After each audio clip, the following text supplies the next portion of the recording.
Está no ar. Gente que fala. Gente que fala. Tem texto e direção geral do jornalista Fausto Camunha. Gente que fala. Reúne de segunda a sexta-feira formadores de opinião para discutir as principais notícias do dia. Gente que fala. Tem o selo de qualidade APCOM. Olá, olá, boa tarde. O programa Gente que Fala está começando pela UOL TV, a TV da internet. Estamos também pelas redes sociais, imagens do Instagram, do Facebook, do nosso canal no YouTube, para você acompanhar os nossos trabalhos de hoje, a nossa jornada por aqui, até a 13h. Curta, comente, compartilhe a nossa transmissão.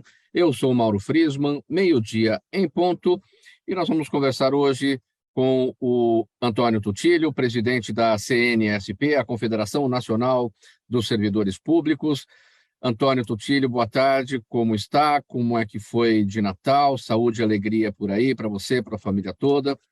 Boa tarde, Mauro, boa tarde a toda a equipe. Foi tudo bem, muito bom, muita festa, muita alegria, e é isso que nós esperamos para todos, que tenhamos um 2023 com muita saúde, e que a gente possa estar novamente juntos e com muita satisfação e muita alegria que eu, mais uma vez, participo desse programa democrático, aquele programa em que a gente tem a liberdade de expressão.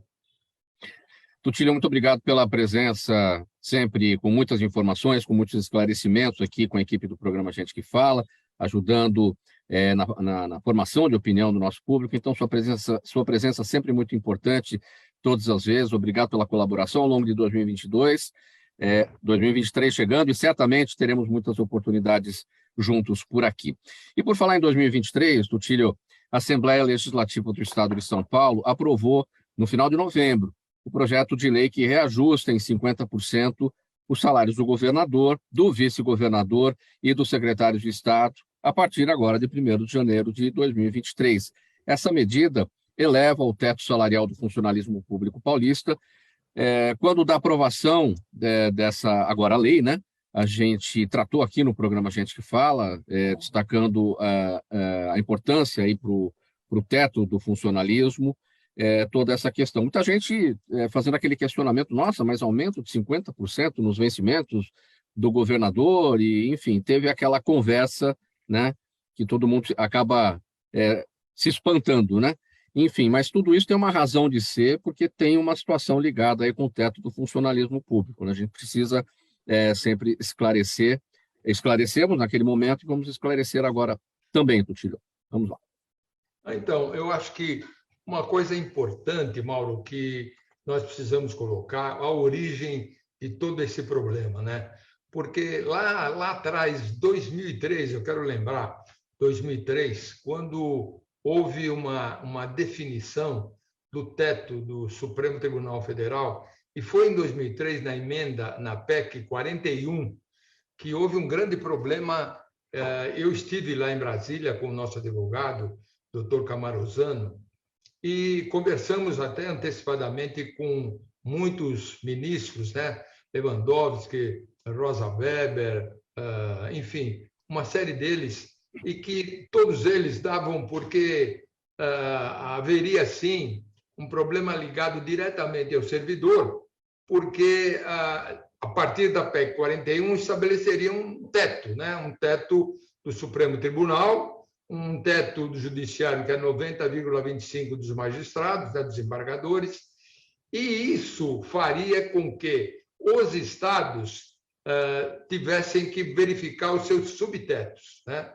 E quando se estabeleceu um valor naquela oportunidade, já muita gente em São Paulo, por exemplo, já recebia mais. Tinha um valor maior do que aquilo que foi estabelecido. Então, nós entramos com um recurso aqui no Tribunal de Justiça de São Paulo e nós ganhamos por 15-0. 15 desembargadores disseram que nós tínhamos razão, não poderia. Isso era constitucional, Mauro. Não pode, a Constituição claramente diz, não há possibilidade de redução de salário.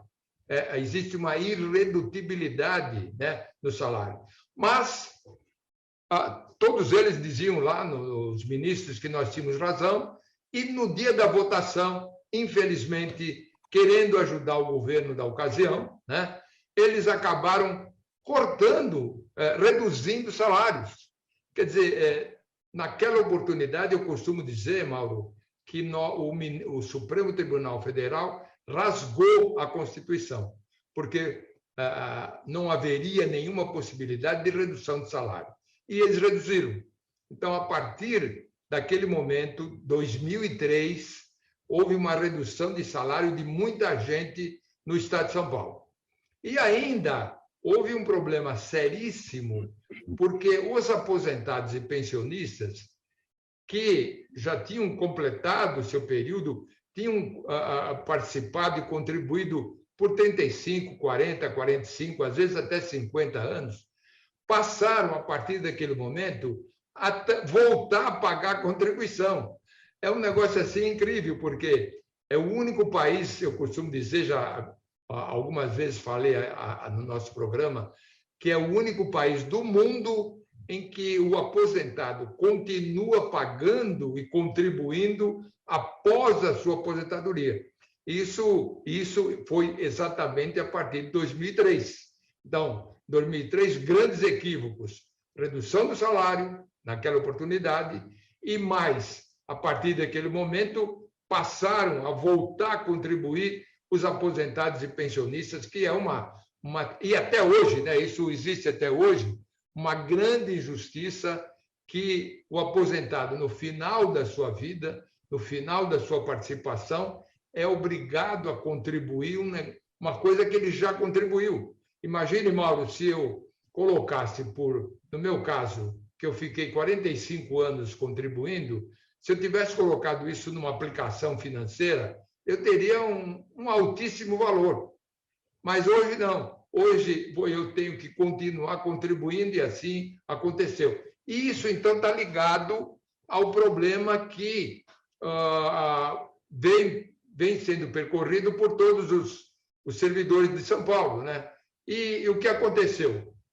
Toda vez que se alterava um salário, o ano passado, esse ano mesmo, houve um aumento de 20% para a parte da saúde, a parte da segurança, houve 10% para os demais salários, né? As demais carreiras. Só que quem está no teto não tem salário nenhum aumentado, estacionou. E o que aconteceu? Houve um achatamento muito violento. Eu vou dar até algum exemplo, Mauro. Você vai lá na Polícia Militar, a Polícia Militar, que os salários de major até o coronel é a mesma coisa. Então, ninguém quer assumir uma responsabilidade maior porque não tem acréscimo de salário, achatou. É o caso da Secretaria da Fazenda. Todos os cargos médios até o final de direção, salário igual. Então, ninguém quer fazer. E vou mais longe. Existe um problema sério de perda de pessoas, porque eu quero colocar uma coisa, Mauro, importante. No setor privado, nós temos grandes profissionais. Quando você pega uma empresa, você pega um CEO de uma grande organização, uma multinacional, ele ganha um ótimo salário, e é bom, e está certo que ganhe, porque ele estudou para aquilo, ele fez teve uma formação muito forte, né? E no caso do governo, a parte governamental, a parte do servidor público, é a mesma coisa. Você tem um cargo importante, você tem uma direção importante.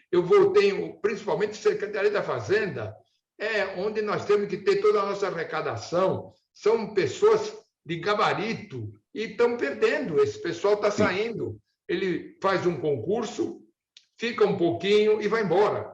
Ele tem um pouco de experiência e vai embora. Esse é o problema que vem acontecendo cotidianamente dentro da Fazenda, da Polícia Militar, da Polícia Civil, dos professores universitários.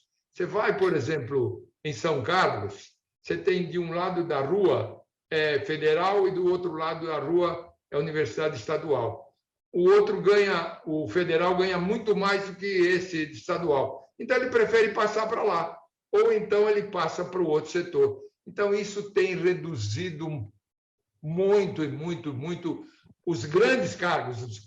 Os cargos, o camarada fez um mestrado, fez um doutorado, ele teve uma formação, mas ele não pode ter aumento. Não pode ter aumento porque o teto está congelado. Esse foi o grande discussão dentro da Assembleia Legislativa, né? Essa foi a Agora, grande discussão. com a mudança do teto, e para que as pessoas entendam, né? Ninguém pode ganhar no estado de São Paulo. Desculpe. Mais do que o governador do estado passou de 23 mil para 34 mil, em torno disso. Isso. Mas essa medida, que aumentou o salário do governador, não eleva os salários do funcionalismo, eleva o teto, ou seja, agora existe a necessidade de um outro trabalho, de uma outra demanda para que se faça a correção dos salários que ficaram parados, porque chegaram no teto de 23 mil e agora estão livres para subir mais. É isso? Sim, porque o grande problema, Mauro, é que você não pode ficar atrelado ao salário de governador, porque nós temos 3 subtetos. O subteto do executivo é o salário do governador. O subteto do legislativo é o salário do deputado estadual, né? E o salário do judiciário é do desembargador. Então, o que acontece?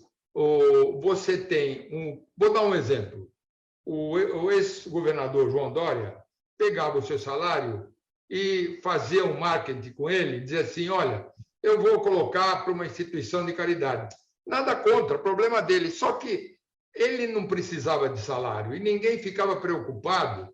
E nós fizemos até, isso é importante dizer, tem um levantamento que nós fizemos e colocamos um manifesto das entidades aqui, que nós distribuímos na Assembleia Legislativa, em que mostrava o seguinte: nos últimos 11 anos, o IPCA aumentou 100%, de acordo com o estudo do IBGE.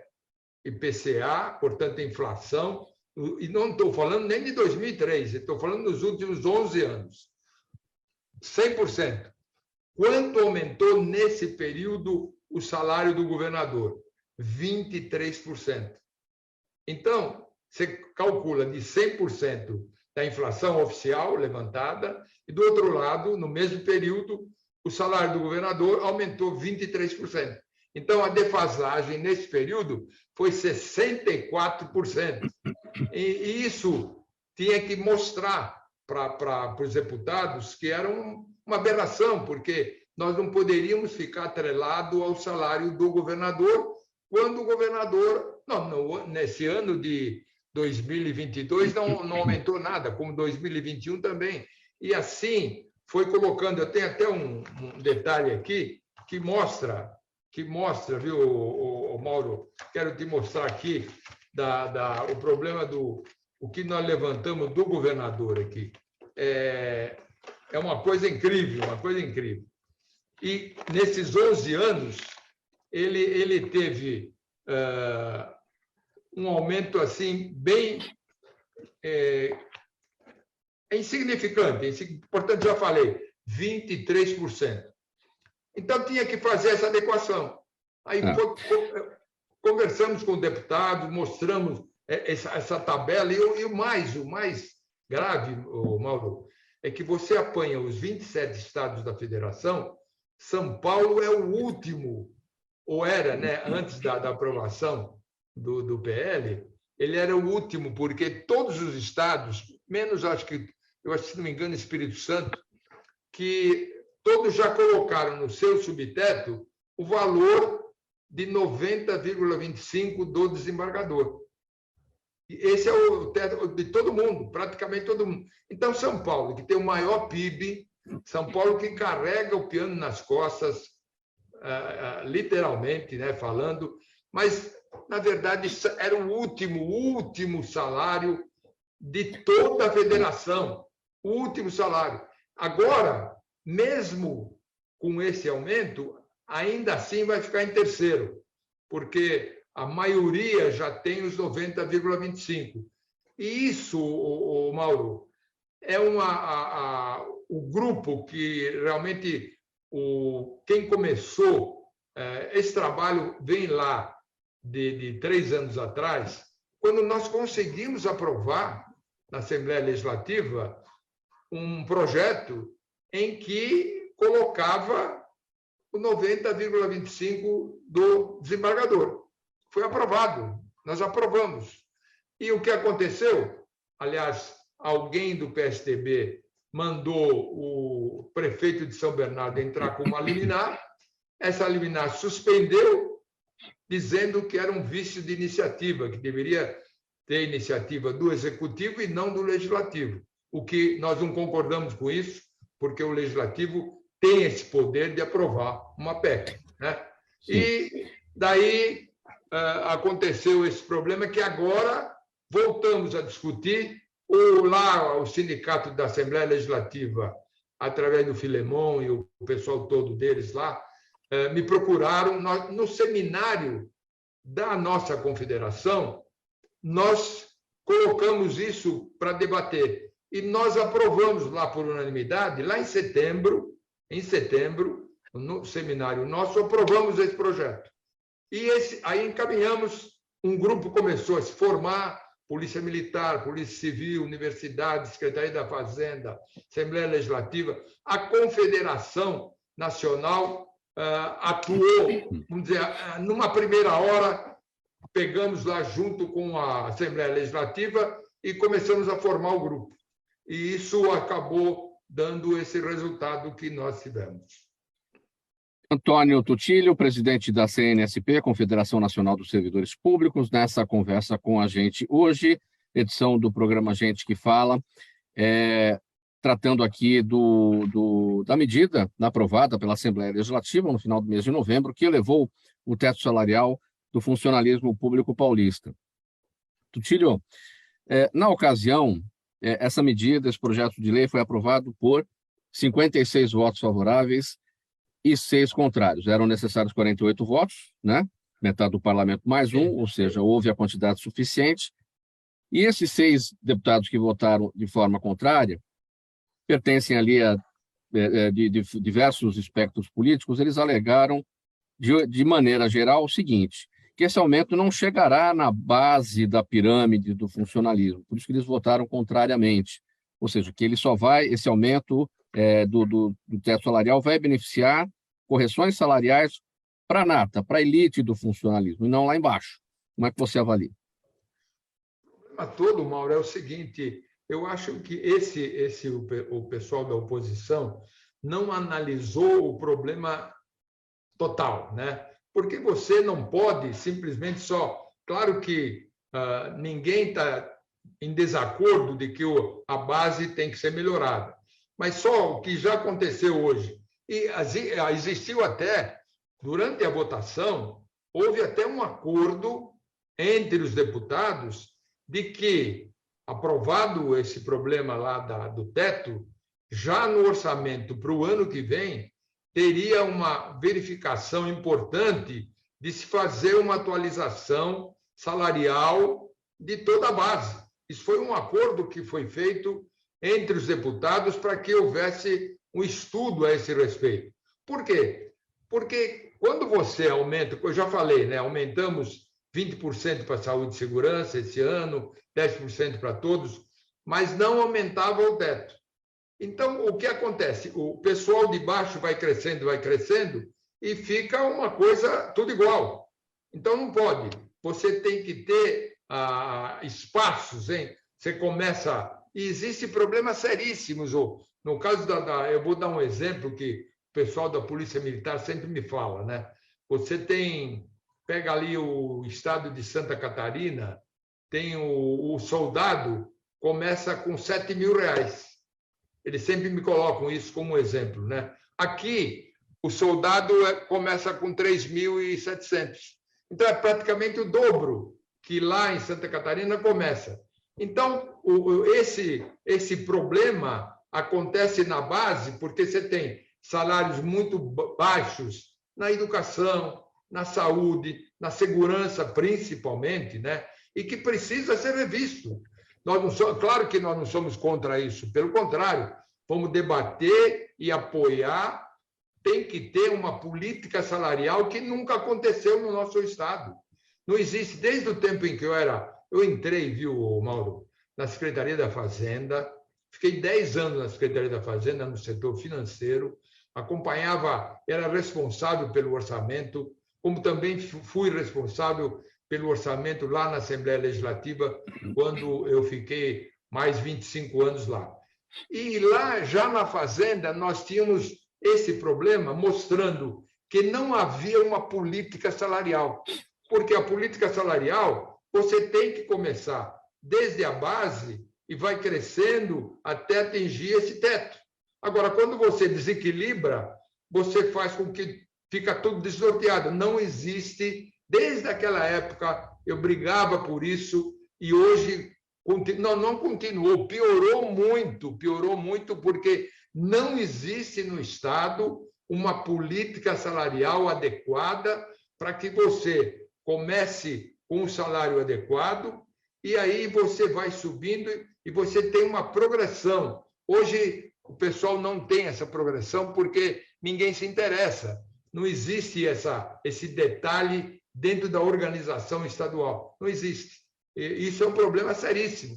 Então, não é um caso em que nós somos contra, só nós vamos ser beneficiados. Não. Eu acho que nós temos que valorizar o servidor público quando ele tem também a sua formação melhor. Ele fez um mestrado, fez um doutorado, fez um treinamento. Eu fiz treinamento até no exterior. Eu era o presidente da Associação Brasileira de Orçamento Público e tem a responsabilidade, veja, de um orçamento do Estado de São Paulo que só perde para o governo federal, do orçamento federal. É o maior Estado da federação, é o maior orçamento da federação, e aí é que a coisa não funcionou, e como não funciona até hoje. Precisa necessariamente haver uma política salarial que hoje é completamente inadequada e a gente tem problemas sérios, principalmente saúde, educação e segurança.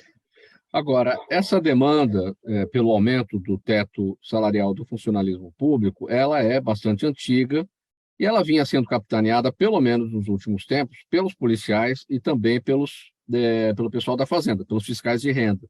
Sim. Por que outras categorias não se envolveram? Por que esse trabalho foi capitaneado por essas duas categorias? Eu acho que as outras categorias, porque não foi só a Polícia Militar ou foi só a Secretaria da Fazenda. Nós tivemos toda a Polícia Civil envolvida, nós tivemos todas as universidades envolvidas, tivemos todas as secretarias com o assessoramento mais alto também envolvida, porque a nossa confederação ela envolve muitas entidades, muitas filiadas, e nós estávamos lá capitaneando essas filiadas e mostrando que não era só um problema da Fazenda e não era só um problema da Polícia Militar, era um problema ligado a todas as secretarias quando existia um assessoramento superior. Todas as secretarias estão envolvidas. E as universidades, as grandes universidades, as melhores do Brasil, USP, Unesp, Unicamp, estavam exatamente envolvidas através dos seus professores de nível universitário. Então, não havia só duas unidades envolvidas, duas entidades envolvidas. Era um problema geral. Prova é que agora, Mauro, porque o trabalho ele tem um objetivo final. O objetivo final não era nem esse de aprovar o salário do governador. Nós precisamos, e agora nós vamos enfrentar esse problema imediatamente, e todo esse grupo que participou vai continuar unido, porque é preciso que a gente desvincule o salário do governador ao teto do Estado. Nós queremos que aprove agora uma PEC. Essa PEC praticamente não vai haver custo, né? Praticamente só quem ficou de fora foi só o pessoal da Assembleia Legislativa, porque é ligado ao salário do deputado. mas praticamente não vai haver custo nenhum. Mas o que nós queremos agora, e tem uma PEC que nós chamamos de número 5 de 2021, do deputado Campos Machado, que nós estamos trabalhando e reativando, e ela estabelece o quê? Ela estabelece que, a partir da aprovação dessa PEC, o Estado passa a ter um teto de 90,25% do salário do desembargador, que é praticamente o que foi aprovado agora no aumento do governador. A diferença acho que é 200 e poucos reais. Então, não tem custo. Mas para não ficar todo ano a gente discutindo com a Assembleia Legislativa se vai ou não vai ser feito o aumento do salário do governador. Então, ficaria estabelecido que, sempre que o desembargador tiver um acréscimo, 90,25% do desembargador ficaria sendo o teto do Executivo. Tem aqui a tabela que nós fizemos, viu? Aqui o subsídio do governador. Em 2011, não houve variação. Em 2013, 10,3%. Em 2015, 4,6%. 2018, 3,5%. E 2019, 2,95%. Isso, aquilo que eu já falei, colocou 23% em 11 anos. Isso precisa acabar, Mauro. Então, nós queremos agora, o objetivo final é que a gente possa aprovar essa PEC e que estabelecer que não mais seremos atrelados ao salário do governador, mas sim a 90%, que todos os estados já têm, ou praticamente todos, né? Tem um ou outro que Espírito Santo, que eu falei, mas, como eu disse, São Paulo, antes dessa aprovação, era o último, agora nós vamos ficar em terceiro, porque ainda tem estados que têm, e a grande maioria é estabelecido com 90,25% do salário do desembargador. E esse é o nosso objetivo agora, daqui para frente.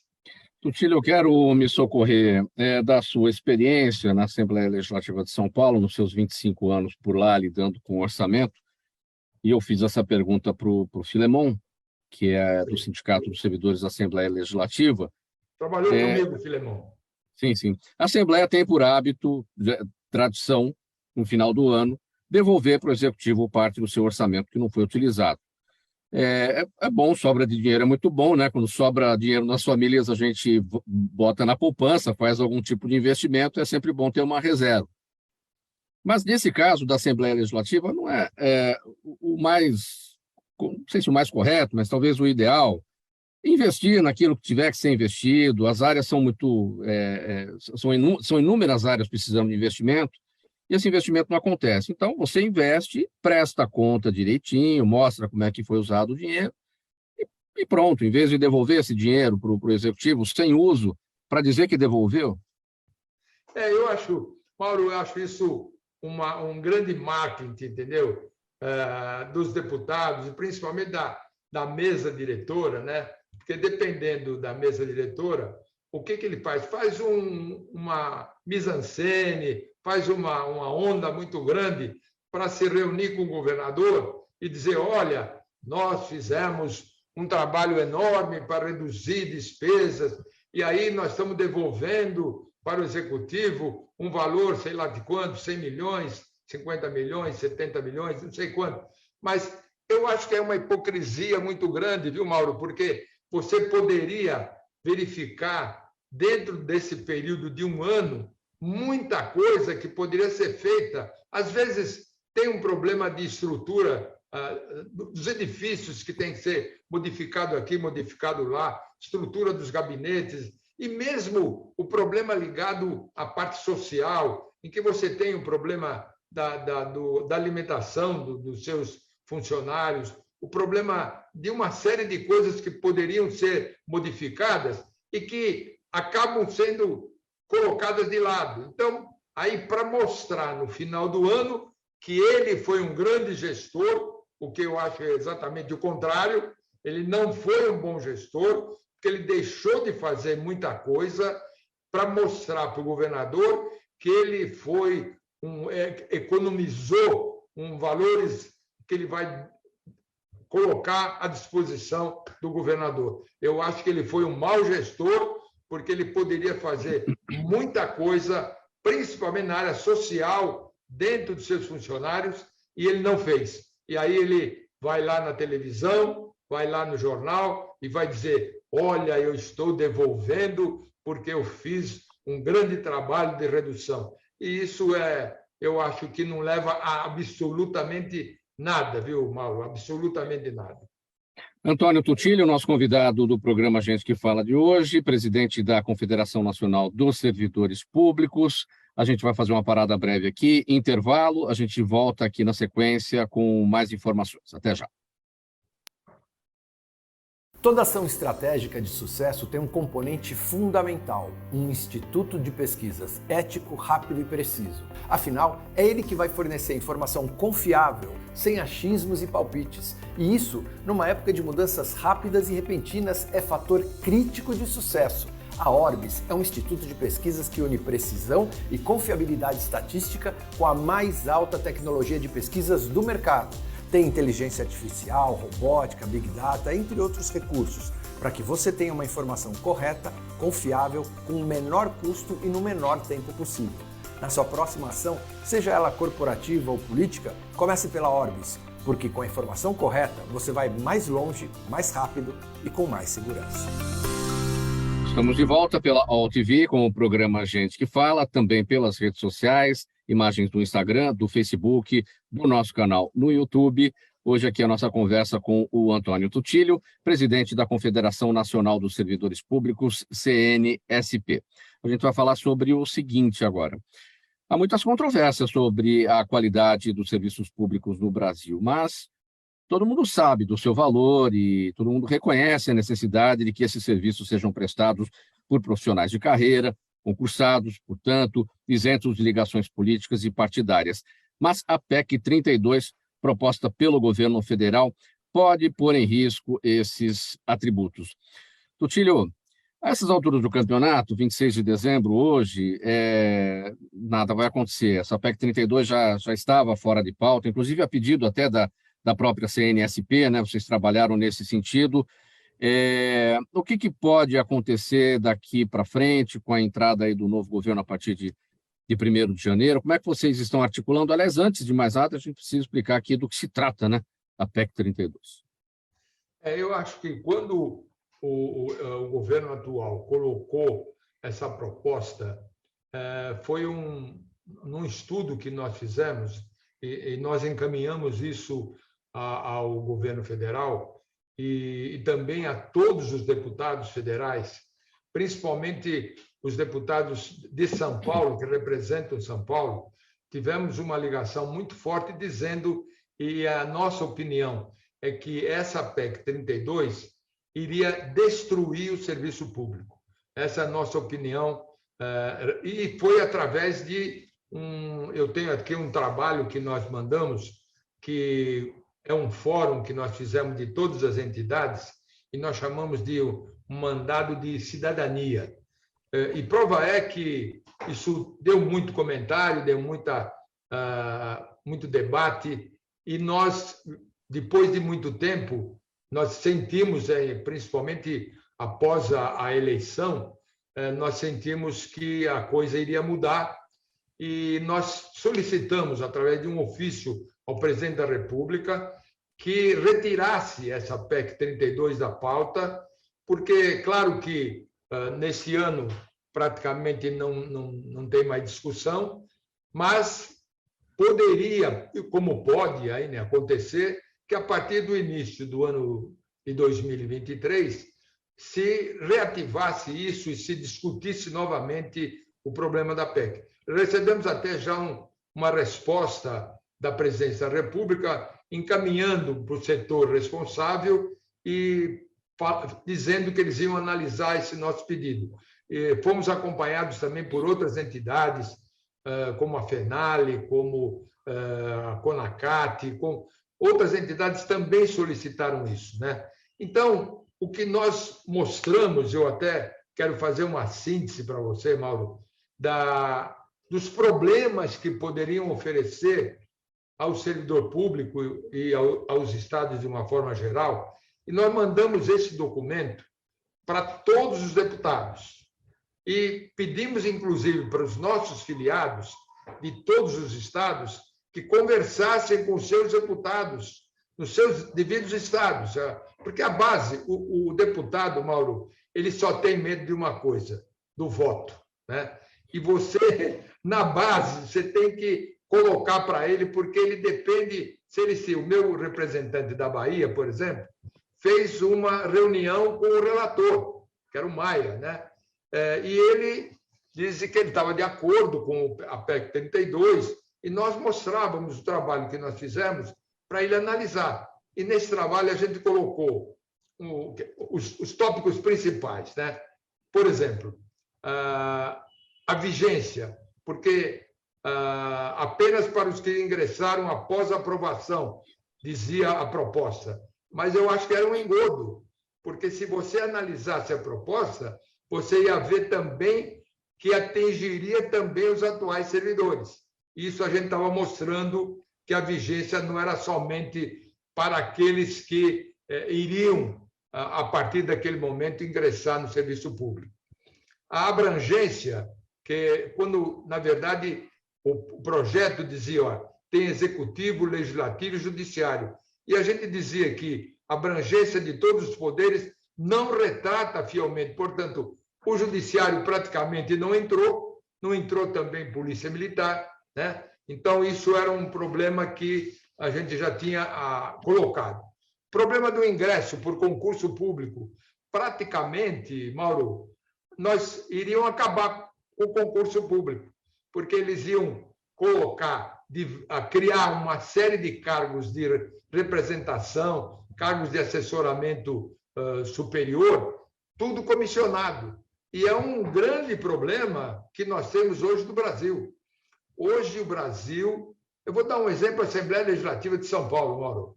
A Assembleia Legislativa de São Paulo tem 2.600 funcionários, dos quais mais de 2.000 são comissionados. Sim. Ou seja, são os apadrinhados de cada deputado, são os apadrinhados de cada membro que solicita para eles, olha, coloca esse ali, olha aquele ali. Eu vivenciei isso lá, né? Então, não pode ser, o concurso é importantíssimo para você selecionar uma pessoa capaz e não uma pessoa política que não conhece o problema e acaba indo naquele setor e não faz absolutamente nada.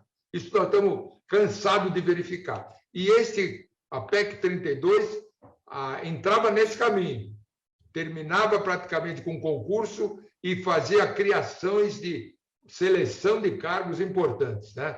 Outra coisa, a estabilidade. A estabilidade é uma coisa que nós... E, aliás, até durante a discussão que já foi feita, eles até já tinham alterado um pouco essa possibilidade de retirar a estabilidade, porque isso é uma garantia do servidor ele poder trabalhar tranquilo e não colocar a cada governo que muda, você põe todos os seus apadrinhados e aí você faz o que bem entende. E o servidor precisa ter estabilidade para continuar, independente do partido A, B, C, esquerda ou direita, tem que continuar fazendo o seu trabalho, fazendo os seus serviços. O desligamento, havia um problema sério de desligar por qualquer motivo o servidor, e isso nós levantamos. O problema da acumulação das carreiras típicas de Estado também era um outro drama que haveria, né? A remuneração também do problema de direitos adquiridos e que iria por água abaixo, né? Tinha um problema colocado nesse projeto, Mauro, em que o presidente da República, por decreto, podia extinguir qualquer coisa. E isso era uma coisa terrível, porque, independente do presidente que for e da ideologia que for, ele não pode, por um decreto, simplesmente extinguir isso, extinguir aquilo. Isso tem que passar por legislativo e tem que ser debatido. Isso nós levantamos também. que não haveria essa possibilidade de... E muitos benefícios. Você tem adicional, sexta parte, gratificações, uma série de coisas que você ganha trabalhando. E eles queriam acabar com todas essas vantagens, e nós levantamos esse problema porque isso precisaria ser melhor discutido. E eu acho que nós vamos conseguir, ou até já acabar com isso e retirar esse projeto, ou então rever bastante essa reforma administrativa. Sim. Tutílio, não lembro de quem é essa citação, mas é de alguém aí dentro do funcionalismo, que chegou a dizer que essa PEC, essa reforma administrativa, ataca o estereótipo, enquanto ignora os reais problemas da administração pública. Eu li isso em algum lugar, não sei, não vou lembrar de quem é essa citação, mas como é que você avalia essa colocação? Não, é verdade, porque eles confundem muito, né, as coisas, achando que, olha, vamos atuar, o serviço público ele não é valorizado. O grande problema, eu acho que eu não estou aqui para defender o partido A, o partido B, ou esse ou aquele candidato. O meu partido é o servidor público, a Confederação trabalha para ter um serviço público de qualidade. Eu acho que precisa melhorar muito o serviço público, e é feita essa confusão. E eu, desde o tempo Collor, Mauro, o Collor dizia, olha, nós temos os verdadeiros marajás, né? E isso colou no povo, em que você dizia que o servidor público era um marajá. E, na verdade, o servidor público precisa ser melhor formado.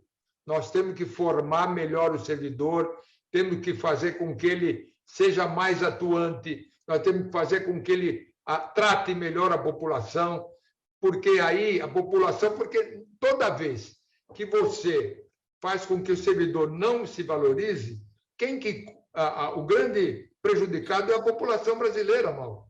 Nós temos que servir melhor na saúde, nós temos que servir melhor na segurança, nós temos que servir melhor principalmente na educação. E, na verdade, os nossos professores foram abandonados. Hoje nós temos um sucateamento da figura do professor, que era respeitadíssimo no passado, e hoje não. Hoje você substitui professor por qualquer um, não forma esse professor, e existe realmente isso que você falou, que é uma confusão muito grande, uma disparidade em que eles não sabem fazer essa modificação e verificação. Isso é importante e isso também é importante. Então, o servidor é importante em todos os aspectos. Precisa valorizar, precisa treinar melhor. Eu vou dar um exemplo, Mauro. Eu era aquele que organizava o orçamento do Estado, e a Fundação de Desenvolvimento Administrativo, a Fundap, me convidava todas as vezes que um elemento teria que entrar no setor financeiro, teria que passar por um treinamento na Fundap, que modestamente era eu que realizava. Então, ele entrava no setor financeiro conhecendo como que era o orçamento, como que você tinha que elaborar o orçamento, como você tinha que executar o orçamento. Acabou tudo isso hoje, Mauro. Todo mundo entra na área financeira quebrando a cabeça até conseguir aprender alguma coisa, e isso deteriora todo o trabalho do servidor. Isso em todas as áreas. Eu estou dizendo na minha área, mas em todas as áreas aconteceu o mesmo problema. Não há a devida valorização e o devido treinamento do servidor público. A gente vai seguir aqui para mais um tema, Tutílio. Vamos falar sobre o Hospital do Servidor. E já faz um bom tempo, né, Tutílio, que o Hospital do Servidor Público funciona em condições precárias. A instituição, cujo objetivo principal é, claro, atender o servidor público, é mantida pelo desconto em olerite do funcionalismo estadual, mas está com a sua estrutura estrangulada, com atraso de consultas, faltam profissionais, tem demora no atendimento e muitos outros problemas. Que desenho a gente pode fazer? Qual é o mapa que a gente pode fazer da atual situação do Hospital Servidor Público Estadual, que é administrado pelo IANSP, né? Exatamente. Isso, desde a época em que eu era presidente da Associação dos Funcionários Públicos do Estado de São Paulo, em que eu fiquei 2 mandatos, nós conversávamos muito a respeito do Hospital do Servidor Público, que é o IANSP, né? E já desde aquela época, Mauro, começou a ver, porque o Estado, todos nós servidores, recolhemos, naquela época era 2% do nosso salário, e hoje aumentou para 3%.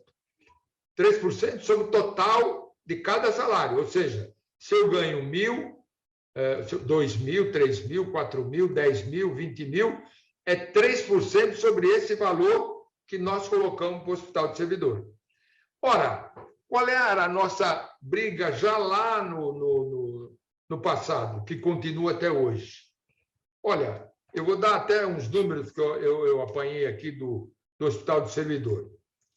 Tem um projeto no Hospital do Servidor que diz assim: prestar assistência médica, ambulatorial, hospitalar, implementar ações de promoção e proteção à saúde do servidor público do Estado de São Paulo, seus beneficiários e agregados, promover o ensino e a pesquisa a profissionais da área de saúde. Sabe quanto isso representa, Mauro? Hoje, eu vou dar já um valor do orçamento de 2023. O orçamento do Hospital do Servidor, em 2023, que ainda será debatido, ainda será aprovado pela Assembleia, é 1.828.022.022 reais. E eu queria colocar que o que nós pleiteamos era o seguinte: é preciso que o governo do Estado de São Paulo, como o empregador, vamos chamar assim, ele também coloque esse mesmo valor, porque todo esse valor do Hospital do Servidor é nosso. Somos nós que colocamos esse valor lá através dos 3% de todos os nossos salários. E o Estado coloca coisas pequenas quando existe um investimento um pouquinho maior, ou uma construção um pouquinho maior, o Estado coloca valores. Eu vou te dar até valores aqui. Olha. Verificando o orçamento do Hospital do Servidor, tem, assim, alguns programas, né? Existe o programa de assistência médica hospitalar, que tem uma meta de atingir 4.100.000 servidores durante o ano, né? E isso representa um valor de 996 milhões, que é praticamente você tem a área de pessoal. O grande problema do Hospital do Servidor é o pagamento de pessoal, em primeiro lugar, né? Depois você tem a parte administrativa, que entra lá a área de todo o hospital, 153 milhões. A parte de ensino é 3.700.000. A parte de promoção e proteção à saúde é zero. Eles colocam 6 milhões. É praticamente zero. E a parte de assistência à saúde na rede contratada, esse é um outro grande problema, Mauro, porque o Estado, o servidor público, o Hospital do Servidor, atende basicamente o pessoal de São Paulo, da capital. Claro que tem alguma coisa que vem do interior, etc. Mas nas cidades do interior, você tem que fazer convênio. Tem que fazer convênio com os hospitais de cada lugar. E muitas cidades não têm. Então, você é obrigado a seguir de uma cidade para outra para poder ser atendido. E esse valor dessa parte de contratado, ele está colocado no orçamento para 2023 para 812 milhões. Isso dentro da meta para atingir 9.300.000 pessoas. Isso é muito pouco. E a visita que a gente fez no Hospital do Servidor, ele hoje, Mauro, está sucateado. eu tenho verificado até pela internet, as reclamações são constantes e cada vez aumenta, porque você não consegue marcar consulta, você não consegue verificar uma cirurgia que é urgente, você demora para ser atendido. Enfim, hoje, realmente, o Hospital do Servidor está sucateado. E é preciso, para sair disso, o que precisa fazer? Esse valor que nós colocamos para o Hospital do Servidor tem que ser colocado também pelo governo do Estado de São Paulo. Se nós colocamos esse valor para o hospital, nós queremos que esse mesmo valor seja colocado pelo empregador, o governo do Estado de São Paulo, para um atendimento melhor dos seus servidores. E eu vou te contar uma historinha, Mauro. Nós fizemos, na época que eu lá estava na Assembleia Legislativa, eu lembro até que o deputado era o deputado Edmir Chedi, nós fizemos uma emenda que ele topou a parada de fazer com que o governo colocasse também esse percentual lá. E conseguimos, isso fazem 20 anos, Mauro, e conseguimos aprovar em plenário. Olha, que bom, hein? A partir desse momento, o hospital vai ter também o valor do governo do Estado. O governador de plantão, na ocasião, Cláudio Lembo, que era... O governador estava de folga e ele era o que atuava naquela oportunidade.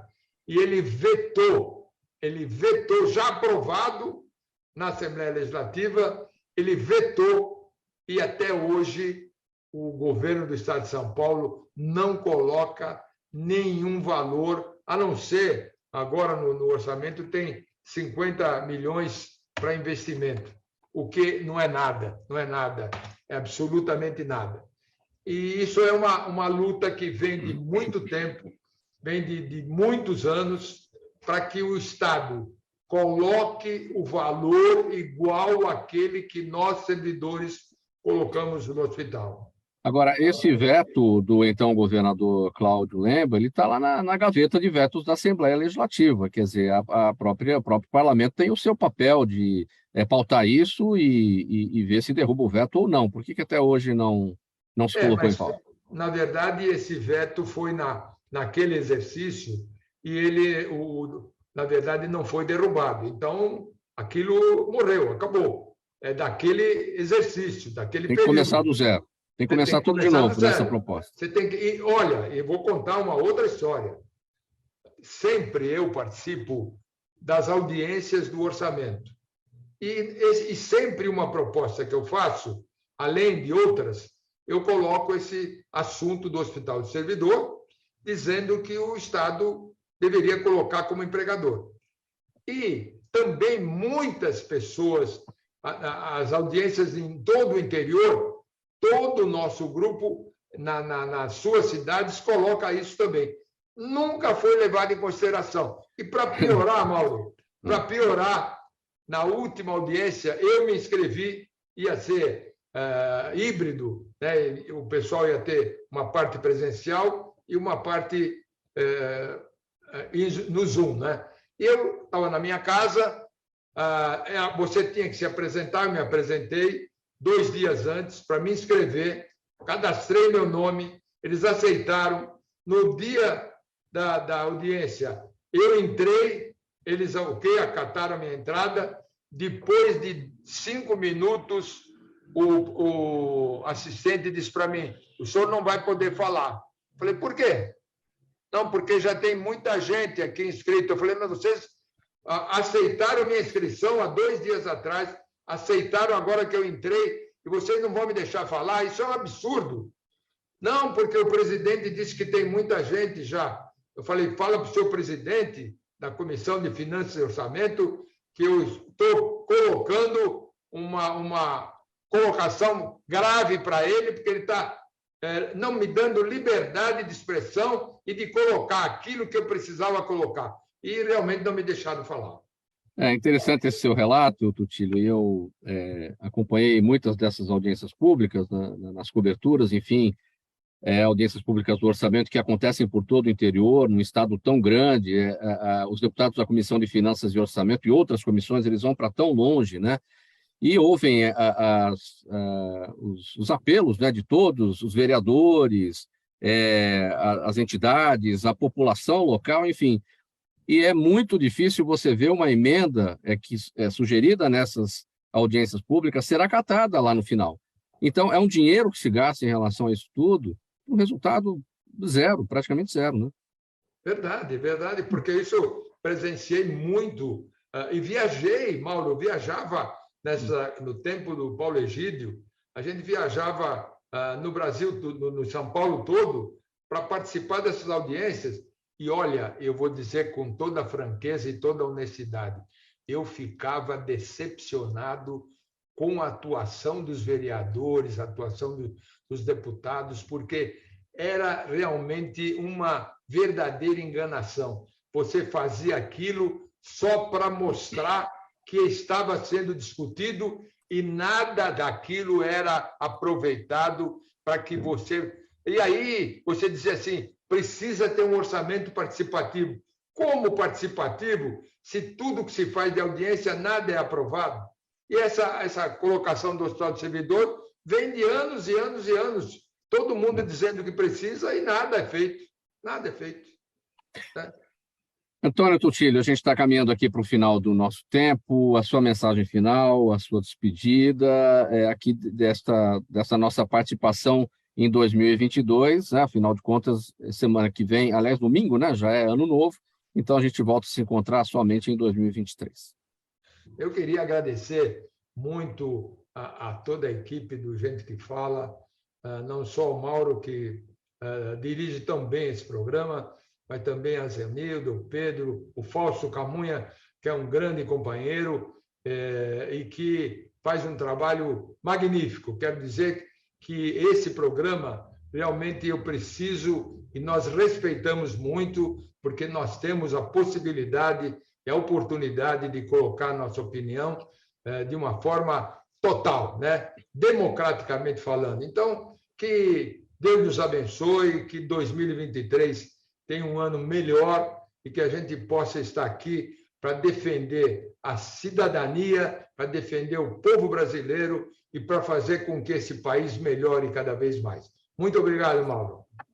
Antônio Tutilho, presidente da Confederação Nacional dos Servidores Públicos, CNSP, nessa nossa conversa por aqui hoje, dia 26 de dezembro. Tutilho, muito obrigado mais uma vez pela sua presença, pelas suas colaborações, pelos seus esclarecimentos ao longo desse ano de 2022. A gente volta a se falar em 2023. Feliz ano novo para você, para a família, muita saúde, muita alegria, e 2023 certamente será um ano muito melhor, e a gente vai estar aqui tratando dos assuntos importantes, levando orientação, levando a formação de opinião para o nosso público. Muito obrigado mais uma vez.